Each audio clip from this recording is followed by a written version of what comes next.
sa puso, sa salita, at sa gawa. Uy, pakisabi na lang condolence ha, nakikiramay ako.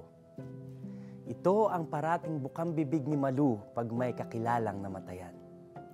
Ito, pakiabot na lang ang abuloy ko. Dagdag pa nito. Wala namang masama sa ganong gawain. Nakatulong pa nga ang pagbibigay ng abuloy. Pero nang siya na ang namatayan ng mahal sa buhay.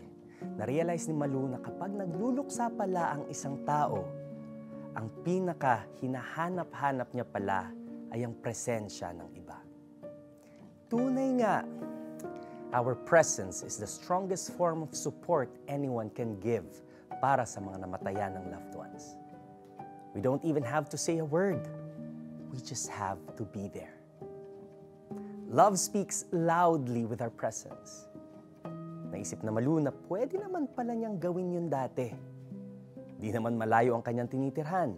Wala naman siya sa ibang bansa. Nakakadrive nga siya sa kung saan-saang malalayong bakasyunan. Bakit di na lang siya ang pumunta sa lamay at siya mismo ang nagsabi ng condolence sa kaibigan? Pwede pa niya itong kamayan o hagkan.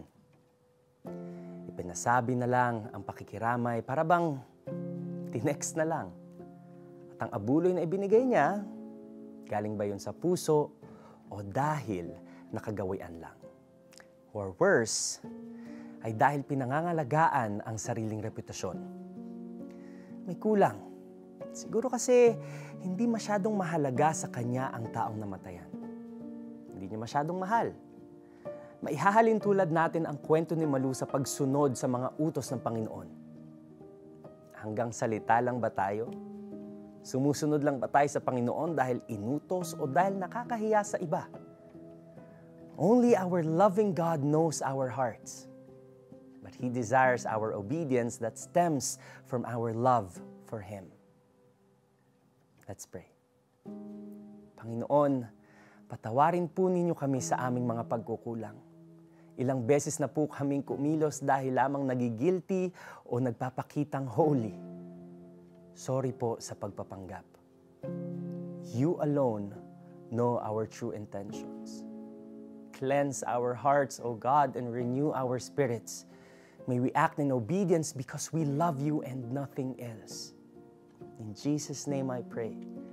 Amen.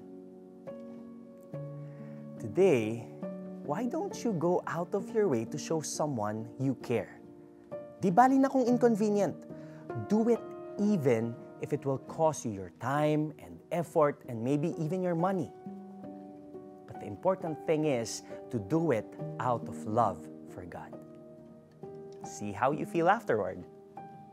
Sasabihin naman ni Yahweh, sa salita lamang malapit sa akin ang mga taong ito, at sa bibig lamang nila ako ginagalang, subalit inilayo nila sa akin ang kanilang puso, at ayon lamang sa utos ng tao ang kanilang paglilingkod. Isaiah 29, verse 13. Ako po si Neo Rivera. God bless.